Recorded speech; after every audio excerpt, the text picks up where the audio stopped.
Step. The step can hardly be called a mode of recognition, although Apuleius informs us that there was a peculiar step in the Osiriac initiation which was deemed a sign, see sign. It is in Freemasonry rather an esoteric usage of the ritual.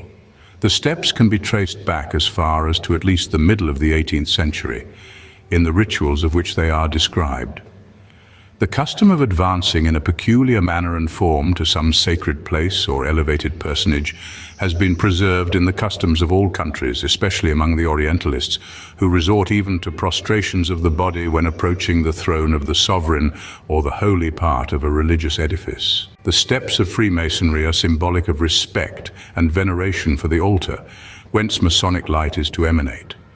In former times, and in some of the advanced and other degrees in various parts of the world, a bier or coffin was placed in front of the altar as a well-known symbol. And in passing over this to reach the altar, those various positions of the feet were necessarily taken which constitute the proper mode of advancing. Respect was thus necessarily paid to the memory of a worthy artist as well as to the holy altar.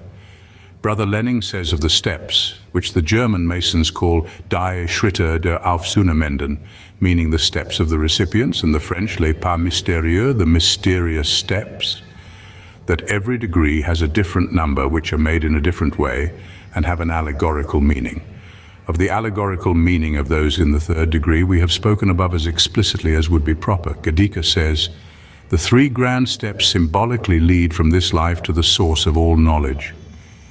It must be evident to every Master Mason without further explanation that the three steps are taken from the place of darkness to the place of light, either figuratively or really over a coffin, the symbol of death, to teach symbolically that the passage from the darkness and ignorance of this life is through death to the light and knowledge of the eternal life.